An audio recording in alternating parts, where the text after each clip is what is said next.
হযরতে কাব রাদিয়াল্লাহু তাআলা আনহুকে হযরত ওমর ফারুক রাদিয়াল্লাহু তাআলা আনহু জিজ্ঞাসা করলেন, ভাই তাকওয়া কাকে বলে, তাকওয়া কাকে বলে?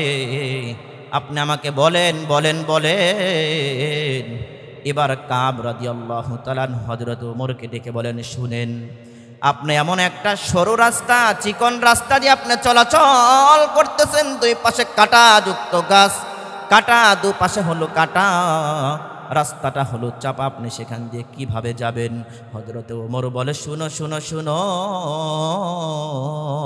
আমি সেখান দিয়ে যাব, আমার কাপড় চোপড়গুলো একদম আটো সাটো করে যাব, যেন কোনো কাটার আসর না লাগে, শরীরেও যেন না লাগে, কাপড়েও যেন না লাগে।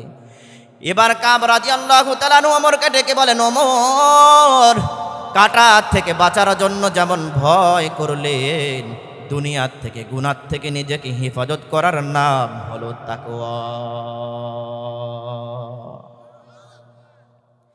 ইয়া আল্লাহর বান্দারা, আশরাফ আলী হাকিমুল উম্মত মুজাদ্দিদ মিল্লাত শাহ আশরাফ আলী থানভী রাহমাতুল্লাহ আলাইহি বলেন, তাকওয়া হলো এমন বস্তুর নাম যার ভিতরে নিম্নমানের তাকওয়া থাকবে গো, এই ব্যক্তির দ্বারা কোনো গুনাহের কাজ ছুটতে পারে না, কোনো গুনাহের কাজ হতে পারে না। এটা হলো নিম্নমানের তাকওয়া, বান্দার দ্বারা কোনো গুনাহ হবে না। তাকওয়ার পর্যায়টা যদি একটু বড় হয়, তাকওয়াটা যদি একটু বেশি হয়, আল্লাহর ভয় যদি একটু অন্তরের ভিতরে বেশি থাকে, এই বান্দার দ্বারা কখনো নেকের কাজ কখনো ছুটবে না। এই আল্লাহ তাআলার সামনে দাঁড়ানোর ভয় যদি আপনার অন্তরের ভিতরে থাকে, জিন্দেগিতে গুনার কাজ করা যাবে না, গুনার কাজ করা যাবে না। আল্লাহ তাআলা সূরাতুর রহমানের ভিতরে বলেন, লিমান খাফা মাকামা রাব্বিহি জান্নাতান, যে ব্যক্তি আল্লাহ তাআলার সামনে দাঁড়ানোকে ভয় করে, আল্লাহ তাআলার সামনে দাঁড়াতে হবে এটাকে যে ভয় করে, এটার কারণে গুনাহ থেকে বেঁচে থাকলো, আমি আল্লাহ তাআলা বান্দাকে আমি একটা না আমি আমার বান্দাকে আমি আল্লাহ তাআলা দুখানা জান্নাত আমি দান করে দিব।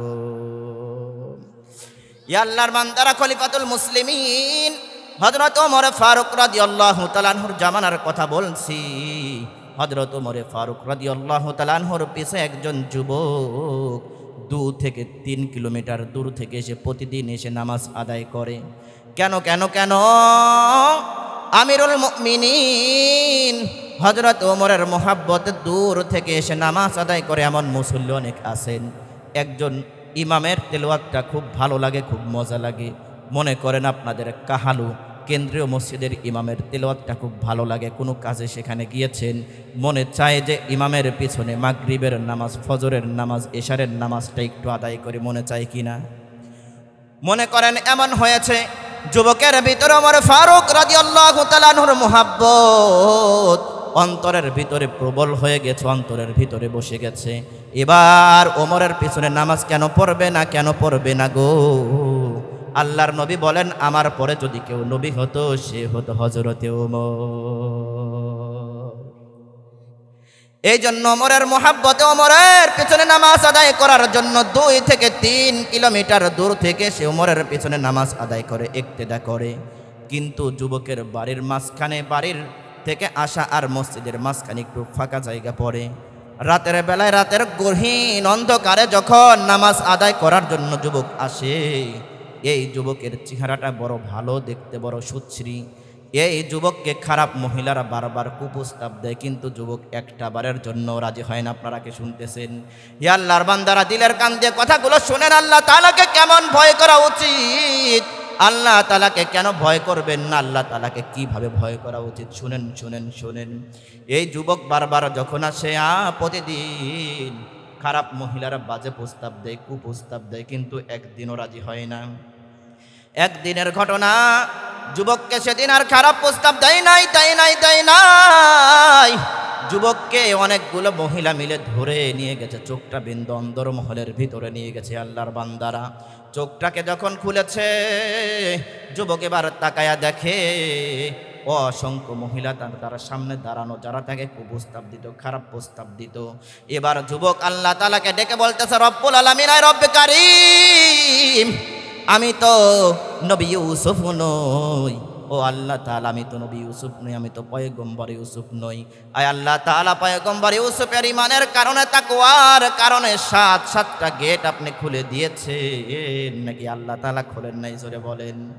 আয় আল্লাহ তাআলা ইউসুফের জন্য আপনি 7টা গেট আপনি খুলে দিয়েছেন। আমার তো তেমন তো ঈমান না, আমার তো তেমন তাকওয়া নাই রব্বুল আলামিন।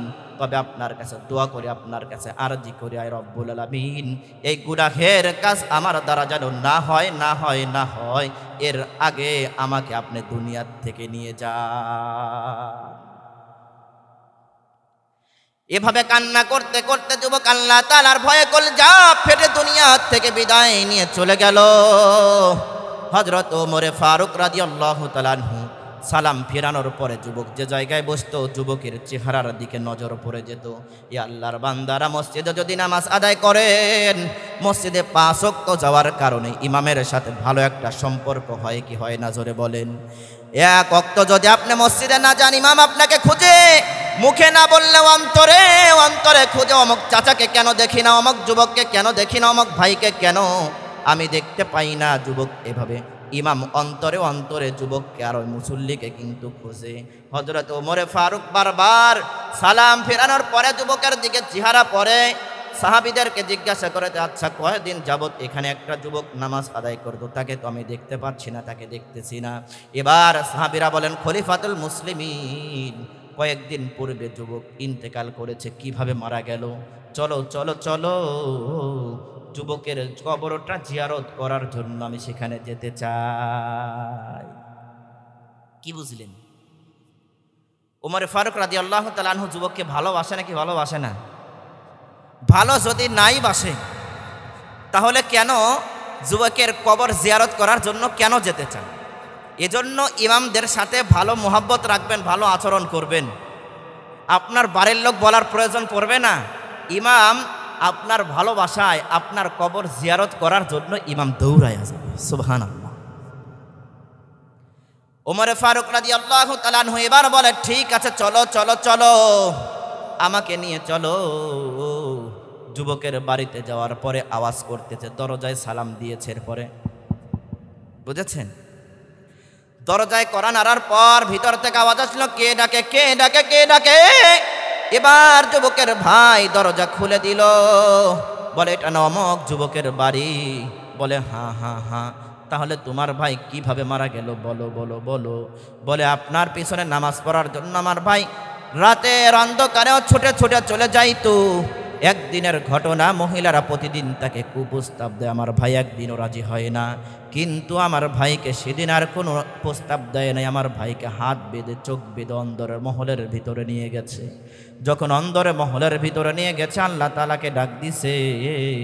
আল্লাহ তাআলার ভয়ে আমার ভাই কলিজা ফেটে মারা গেছে। হযরত ওমর ফারুক বলেন, তোমার ভাইয়ের কবরের পাশে আমাকে নিয়ে চলো। কবরের পাশে যখন নিয়ে যাওয়া হলো, হযরত ওমরকে কবরের ভিতর থেকে আয়াত তেলাওয়াত করতেছে, ওয়ালিমান খাফা মাকামা রাব্বিহি জান্নাতান। আল্লাহু আকবার, জোরে বলে। যুবক জানায়া দিল, খলিফাতুল মুসলিমিন আল্লাহ তাআলা যে বলেছেন যে আমার ভয়ে নিজেকে হেফাজত করবে, গুনাহ থেকে হেফাজত করবে, আমি আল্লাহ তাআলা আমার বান্দাকে আমি 2টা জান্নাত আমি দান করে দিব। খলিফাতুল মুসলিমিন আমার মালিক আল্লাহ তাআলা আমাকে 2খানা জান্নাত দান করে দিয়েছে। তাহলে আল্লাহর ভয়ে গুনাহ ছাড়লে লাভ আছে না নাই? লাভ আছে। এই আল্লাহর বান্দারা, আয়াতের ভিতরে পাঠ হলো 2টা, অংশ হলো 2টা। 1 নাম্বার আল্লাহ তাআলা বলেন, ইয়া আইয়ুহাল্লাযীনা আমানুত্তাকুল্লাহ, হে ঈমানদারেরা আমি আল্লাহ তাআলাকে ভয় করার মতো ভয় করো। ওয়ালা তামুতুন্না ইল্লা ওয়া আনতুম মুসলিমুন, হে ঈমানদারেরা খবরদার খবরদার, খাঁটি মুসলমান না হয়ে কিন্তু কবরে আসবা না। আমরা যারা এখানে আছি আমরা মুসলমান কি মুসলমান না?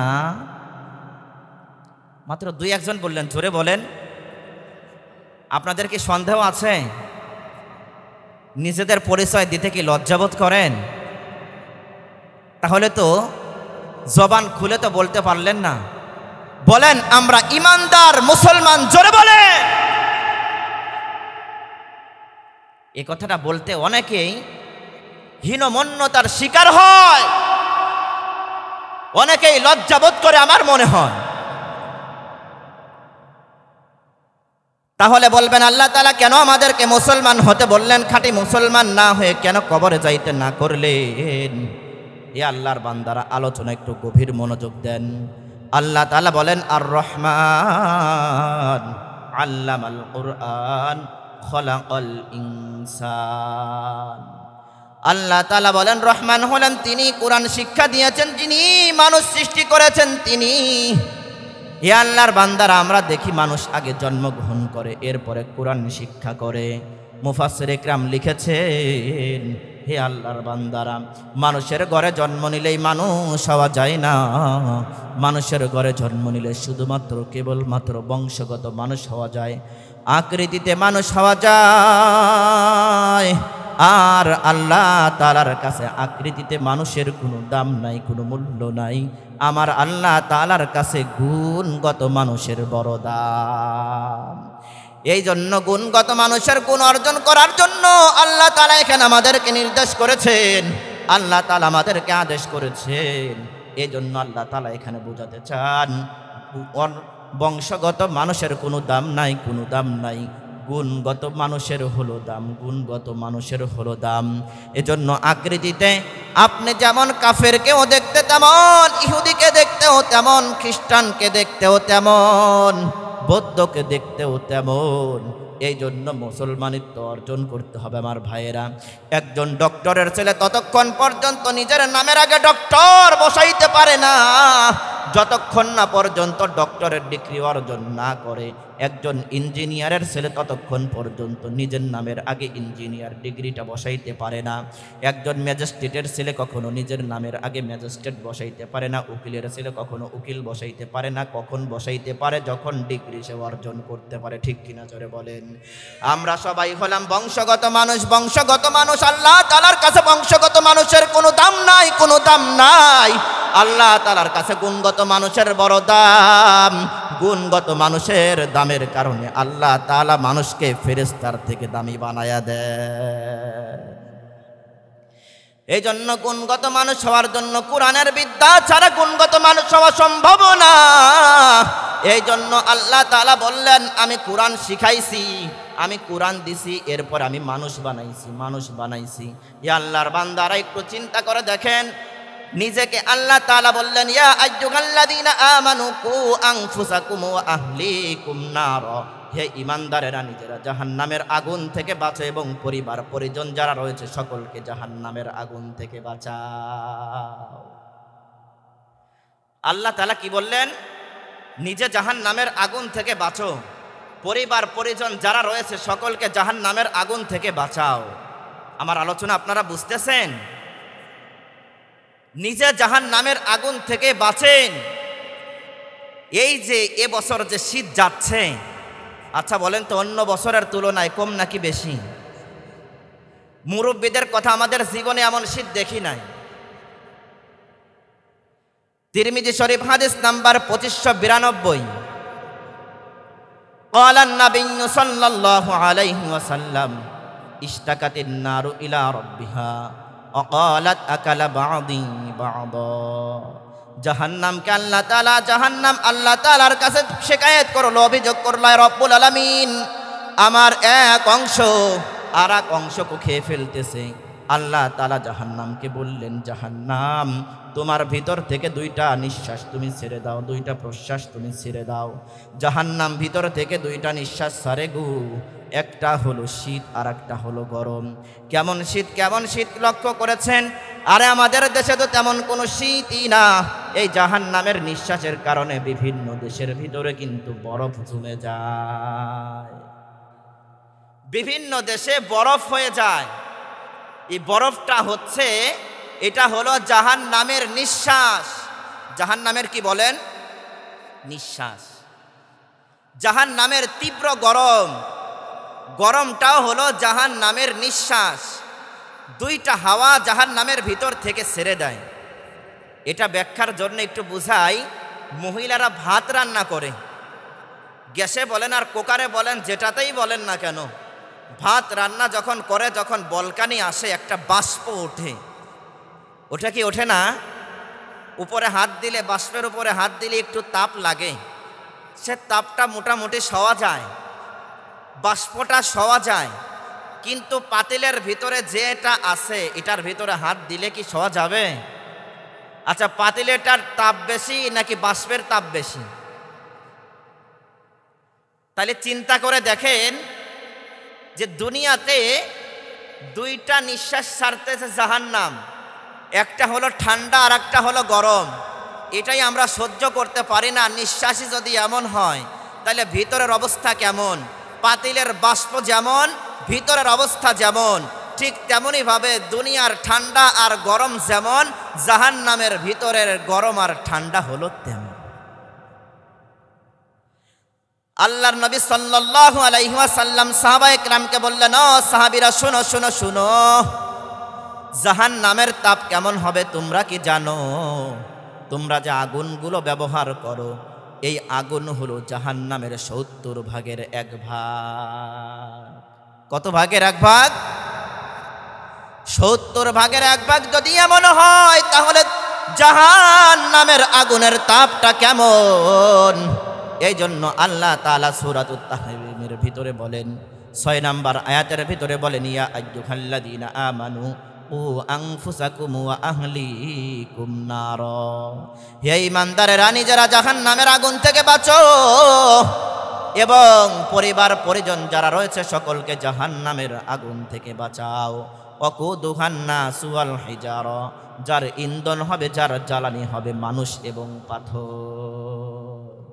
জাহান্নামের লাকড়ি কি খালি পাথর বললেন? মানুষ এবং পাথর।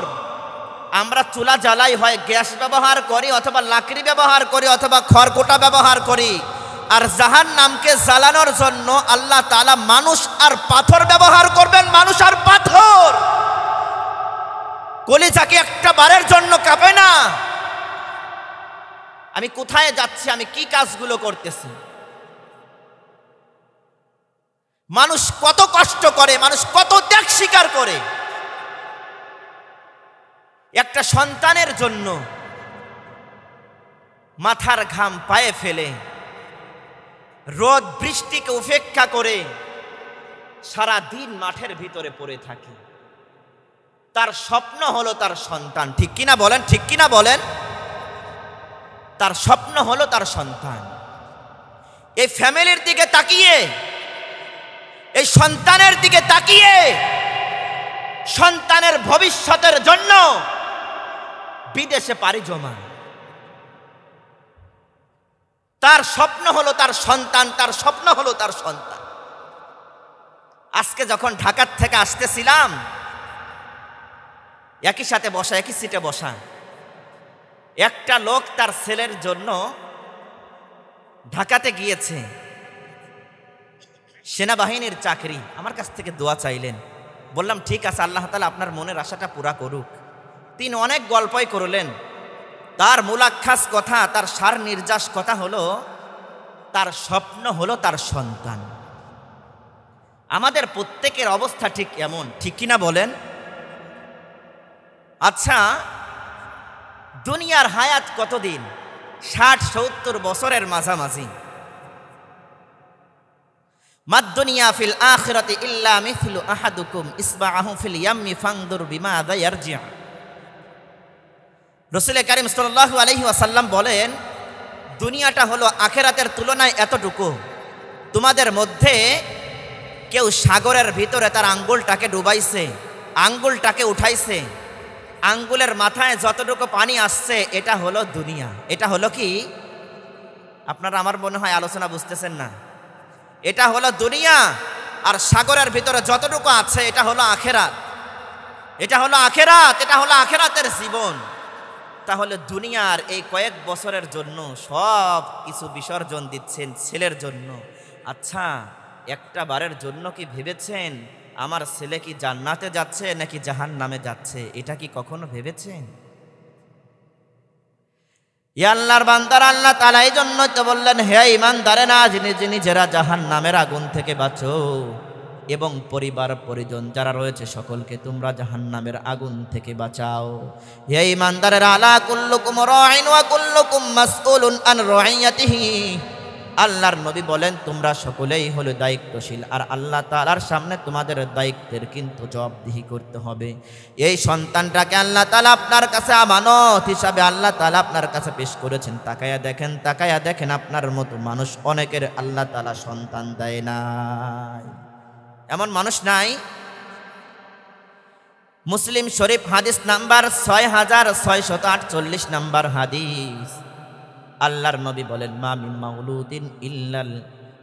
মাউলুদিন ইল্লা ইউলাদু আলাল ফিতরাতি ফাআবাওয়াহু ইউহাউবিদানিহি ওয়া ইউনাসসিরানিহি ওয়া ইউমাজ্জিসানিহি। ইয়া আল্লাহর বান্দারা, শুনেন, প্রত্যেকটা সন্তান ইসলামী ফিতরতের উপর ইসলামী স্বভাব নিয়ে, জন্মগতভাবে ইসলামী স্বভাব নিয়েই জন্মগ্রহণ করে। পিতামাতা তাকে ইহুদি বানায়, পিতামাতা তাকে নাসারা বানায়, পিতামাতা তাকে অগ্নি পূজক বানায়, মূর্তি পূজক বানায়, বেনামাজি বানায়। কথা বলেন। আল্লাহ তাআলা সন্তান নামক নিয়ামত আল্লাহ তাআলা আপনাকে দান করলেন। এই সন্তানের কতটা আপনি হেফাজত করতেছেন? সন্তানের দিকে আপনি কি খেয়াল করলেন? ইয়া আল্লাহর বান্দারা, দোকান থেকে চাউল কিনতে গেলে সব থেকে ভালো মানের যেটা চাউল, টাকা বেশি হলেও সেটাই কিনেন। পেঁয়াজ কিনতে গেলে, আলু কিনতে গেলে সব থেকে যেটা ভালো মানের সেটাই নেন। নরমালটা কেউ নিতে চান না। তাহলে সন্তানের ক্ষেত্রে, সন্তানকে শিক্ষা দেওয়ার ক্ষেত্রে কেন আপনি 2 নাম্বারটা আপনি গ্রহণ করলেন? সন্তানকে আল্লাহ তাআলা আপনার কাছে আমানত আল্লাহ তাআলা রেখে দিলেন। এই সন্তানকে কি আপনি কোরআন শিক্ষা দিয়েছেন? সন্তানকে কি আপনি রাসূল চিনাইছেন? সন্তানকে কি আপনি আল্লাহ তাআলার সাথে পরিচয় করেছেন? এটা যদি আল্লাহ তাআলা বলেন, সন্তান তোমাকে দিয়েছিলাম, কি করেছো বলো? তাকে তুমি কেন পথভ্রষ্ট করলা? কেন তাকে তুমি বেনামাজি বানালা? ইয়া আল্লাহর বান্দারা, শুনেন, হাসরের মাঠ যখন কায়েম হয়ে যাবে, আল্লাহ তাআলা মিজানের পাল্লাটা আল্লাহ তাআলা দাঁড় করায়া দিবেন গো। এ আল্লাহর বান্দারা উঠে যাচ্ছেন কেন? কয়েকজন উঠে যাচ্ছে দেখতেছি। আপনাদের মনে হয় আলোচনা ভালো লাগতেছে না। সামনে এমন সুন্দর কথা আপনাদেরকে শোনাবো, জীবনে হয়তো শুনেন নাই। হাসরের মাঠ যখন কায়েম হয়ে যাবে, আল্লাহ তাআলা মিজানের পাল্লা দাঁড় করায়া দিবেন। ফেরেশতারা বান্দাদের আমল নামাগুলো ওজন দিতে থাকবে গো, ওজন দিতে থাকবে। একজন বান্দার আমল নামাটা যখন ওজন দেওয়া শুরু করে দিবে, বান্দার আমল নামার পাল্লাটা উপরে উঠে যাবে, নেকের পাল্লা উপরে আর গুনাহের পাল্লাটা ঝুঁকে যাবে। কি বুঝেছেন? নেকের পাল্লা কম, গুনাহের পাল্লাটা বেশি। এবার বান্দার চেহারাটা মলিন হয়ে যাবে বলে বুঝে ফেলেছে, আমার জন্য জাহান্নাম অবধারিত, আমাকে জাহান্নামে যেতে হবে। বান্দার চেহারার ভিতরে মলিনতার ছাপ দেখে আল্লাহ তাআলা রব্বুল আলামিনের বড় দয়া আর মায়া হয়ে যাবে। সুবহানাল্লাহ জোরে বলেন। আল্লাহ তাআলার অন্তরের ভিতরে জোশ এসে যাবে। এটা আপনাদেরকে শোনাচ্ছি। আখলিস দীনাকা ইয়াকফিকাল আমালুল কলিল।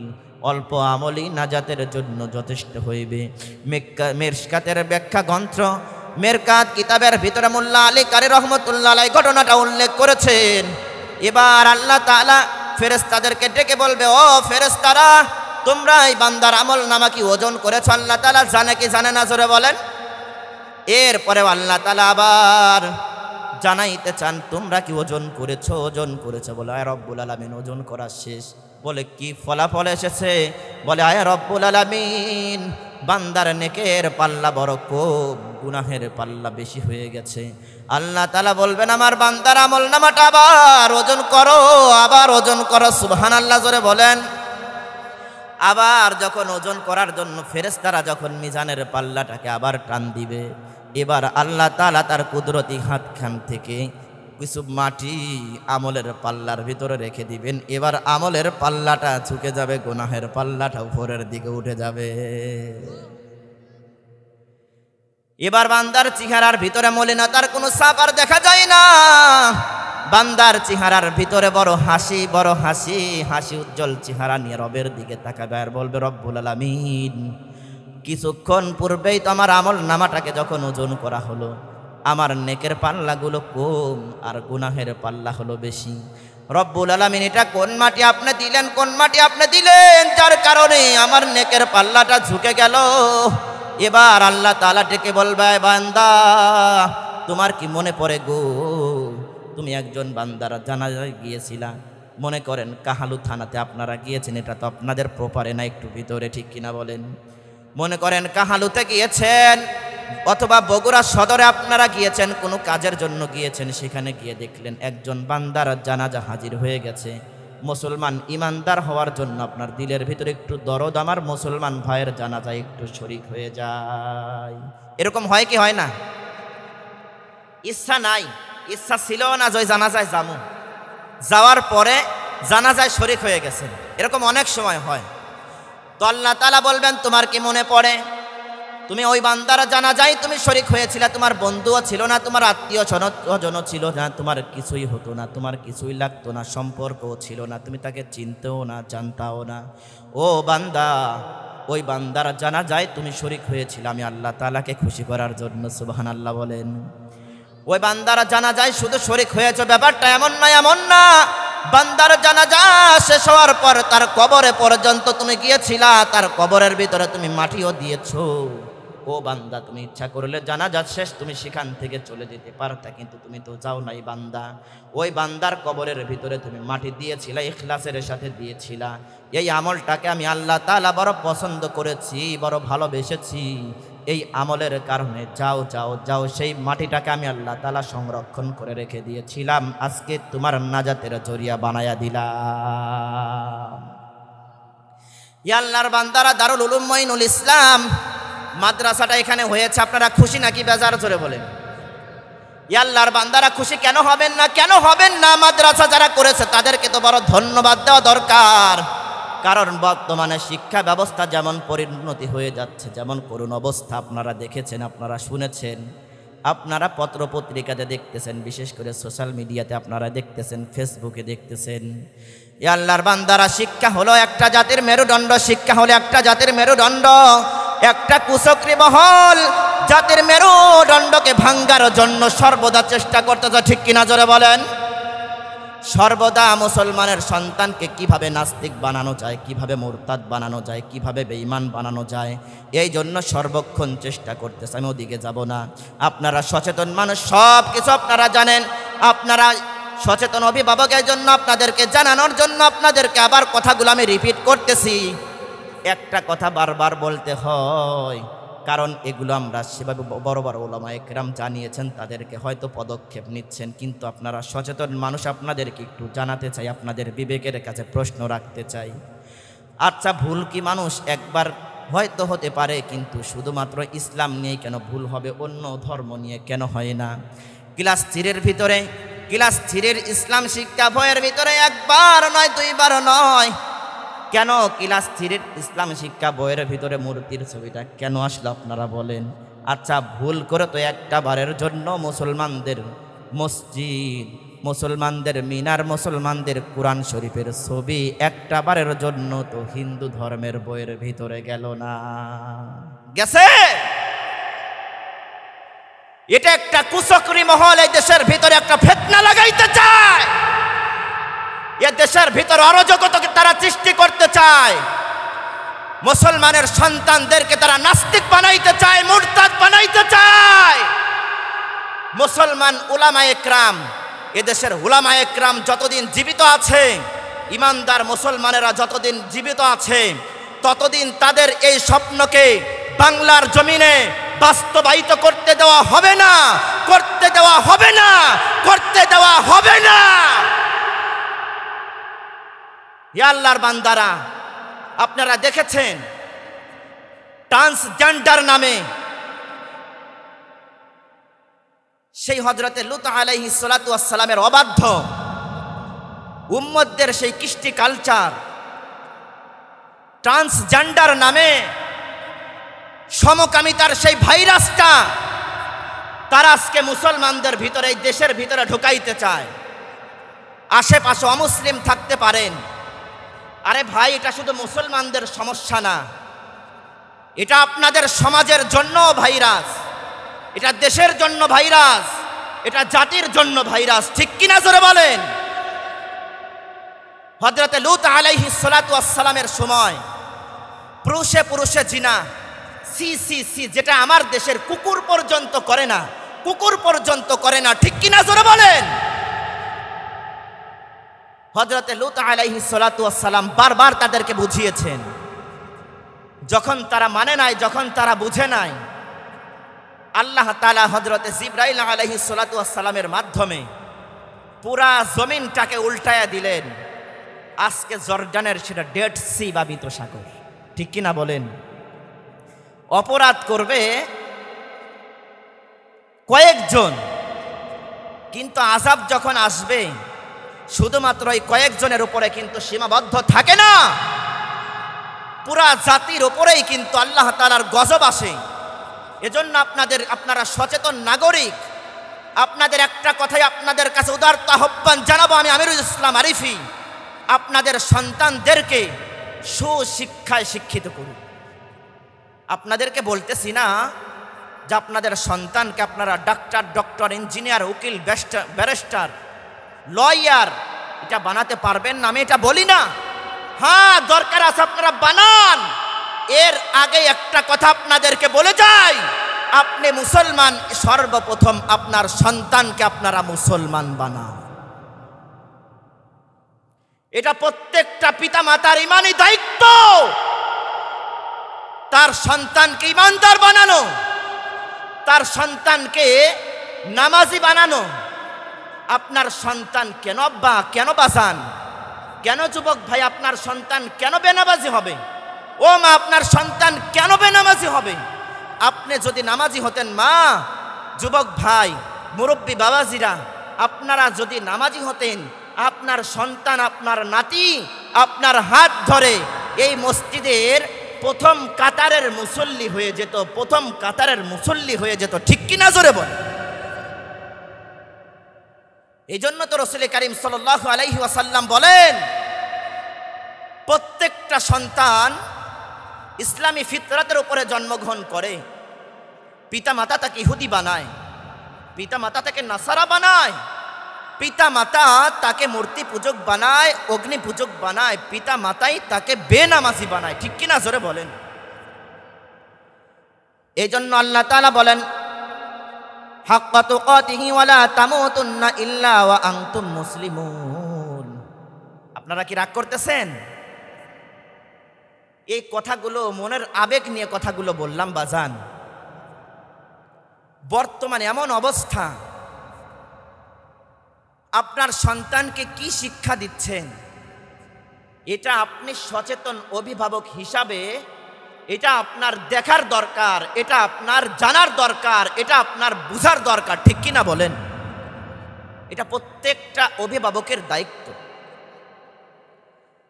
তাই আল্লাহ তাআলা বলেন, ঈমানদারেরা খাঁটি মুসলমান না হয়ে কিন্তু কবরে আসবা না। খাঁটি মুসলমান না হয়ে যদি কবরে যান, তাহলে কিন্তু দুঃখের কোনো শেষ নাই, কষ্টের কোনো শেষ নাই। এ আল্লাহর বান্দারা, আল্লাহর নবী সাল্লাল্লাহু আলাইহি ওয়াসাল্লাম বলেন, হাসরের মাঠ যখন কায়েম হয়ে যাবে, সাহাবায়ে কেরাম প্রশ্ন করলেন, রাসূল, আমরা কি আল্লাহ তাআলাকে দেখতে পাবো? বলেন, আমরা আল্লাহকে দেখতে পাবো কি পাবো না? জান্নাতে আমরা অবশ্যই আল্লাহ তাআলাকে দেখব। সাহাবায়ে কেরাম যখন বললেন, রাসূল, আমরা কি আল্লাহ তাআলাকে দেখতে পাবো? রাসূল বলেন, হ্যাঁ হ্যাঁ হ্যাঁ, পূর্ণিমার চাঁদকে যেমন দেখতে তোমাদের মেঘ মুক্ত আকাশে পূর্ণিমার চাঁদকে দেখতে তোমাদের কি কোনো কষ্ট হয়? পরিষ্কার মেঘ মুক্ত আকাশে সূর্যকে দেখতে কি তোমাদের কোনো কষ্ট হয়? রাসূল, এবার রাসূলের প্রশ্ন, সাহাবায়ে কেরাম বললেন, হ্যাঁ হ্যাঁ রাসূল, কোনো কষ্ট হয় না, আমরা পূর্ণিমার চাঁদকে মেঘ মুক্ত আকাশে খুব সুন্দর দেখতে পাই, সূর্যকেও আমরা মেঘ মুক্ত আকাশে দেখতে পাই, আমাদের কোনো কষ্ট হয় না। এবার রাসূল বলেন, তোমাদের রবকে তোমরা দেখবা, তোমাদের কোনো কষ্ট হবে না, কোনো কষ্ট হবে না। হাসরের ময়দানে আল্লাহ তাআলা তার নূরের তাজাল্লি প্রকাশ করে দিবেন। এ আল্লাহর বান্দারা, আল্লাহ তাআলাকে আমরা সকলেই দেখতে চাই, ঠিক কিনা বলেন। যে রবকে চর্মচক্ষুতে জীবনে কখনো দেখি নাই, সে রবের ইবাদত করি, সে রবকে সকলের তো দেখার তো একটা ইচ্ছা থাকে, তামান্না থাকে। আল্লাহর বান্দারা হাসরের ময়দানে আমরা আল্লাহ তাআলাকে দেখব, ঠিক কিনা বলেন? আল্লাহ তাআলা তার নূরের তাজাল্লি যখন প্রকাশ করে দিবেন, আল্লাহর বান্দারা, লম্বা হাদিস সংক্ষেপে আপনাদেরকে বলতেছি, তখন ইমানদারেরা আল্লাহ তাআলাকে সিজদা করার জন্য সিজদায় লুটে পড়ে যাবে। সুবহানাল্লাহ বলেন। কিন্তু মুনাফিকদের কোমরটা বাঁকা হবে না, কোমরটা বাঁকা হবে না। কেন কেন কেন? কারণ কোমর বাঁকা করার জায়গা হলো দুনিয়া। 5 ওয়াক্ত নামাজে যদি আল্লাহ তাআলার কুদরতি পায়ে যদি সিজদা করেন, তাহলে হাসরের মাঠে আল্লাহ তাআলার নূরের তাজাল্লি যখন আল্লাহ তাআলা প্রকাশ করবে, তখন কিন্তু সেদিন সিজদা করতে পারবেন। কিছু কিছু মানুষ জাহান্নামী হবে বড় 4টা কারণে। জাহান্নামীদেরকে বলা হবে, ও জাহান্নামীরা, কেন কেন কেন জাহান্নামে এসেছো? জাহান্নামীরা বলবে, ক্বালু লাম নাকু মিনাল মুসাল্লিন। প্রথম নাম্বার অপরাধের কথা বলবে, আমরা মুসল্লি ছিলাম না, আমরা নামাজি ছিলাম না, আমরা নামাজ পড়তাম না, এই কারণে আমরা জাহান্নামে এসেছি, জাহান্নামে এসেছি। ব্যাখ্যার দিকে না গেলাম। এরপরে তারা আবার বলবে, হ্যাঁ হ্যাঁ হ্যাঁ, শোনো শোনো শোনো, ওয়ালাম নাকু নুতঈমুল মিসকিন। দ্বিতীয় নাম্বার, আমরা এতিম মিসকিনদেরকে, অসহায়দেরকে আমরা খাবার খেতে দেই নাই, তাদেরকে কোনো সাহায্য সহযোগিতা করি নাই, এজন্য আমরা জাহান্নামে এসেছি। ওয়া কুন্না নাখুদু মাআল খাইদিন। এইটার ভিতরে 3 নাম্বারের ভিতরে অধিকাংশ মানুষ লিপ্ত হয়ে যায়। আমরা অনর্থক গালগপ্পকারীদের সাথে আমরা গালগপ্প করতাম, অনর্থক কথা বলতাম, চায়ের স্টলে বসে গীবতের ঝড় উঠাইতাম। করি কি করি না, জোরে বলেন। 4 নাম্বার, ওয়াকুন্না নুকাযযিবু বিয়াউমিদ্দিন। আমরা কিয়ামত দিনকে আমরা অস্বীকার করতাম। কিয়ামত আসবে, কিয়ামত আসবে, কথাটাকে আমরা মানতাম না, এই কথাকে আমরা আমাদের দিলে আমরা বিশ্বাসও করতাম না। মতো অবস্থাতে আমাদের মৃত্যু হয়ে গেছে, এই জন্য আজকে আমরা জাহান্নামে এসেছি। আল্লাহর বান্দারা শুনেন, আল্লাহ তাআলা বলেন, ইয়া আইয়ুহাল্লাযীনা আমানুত্তাকুল্লাহা ওয়াবতাগু ইলাইহিল ওয়াসিলা। আল্লাহ তাআলা বলেন, হে ঈমানদারেরা, আমি আল্লাহ তাআলাকে ভয় করো, আর আমি আল্লাহ তাআলার নৈকট্য লাভের জন্য তোমরা ছোট ছোট ওসিলা তোমরা তালাশ করো, ছোট ছোট মাধ্যম তোমরা তালাশ করো, ছোট ছোট ওসিলা তোমরা তালাশ করো। আল্লাহ তাআলা যদি চায়, ছোট্ট ছোট্ট ওসিলাকে নাজাতের জরিয়া হিসাবে আল্লাহ তাআলা কবুল করতে পারেন। সুবহানাল্লাহ, জোরে বলেন।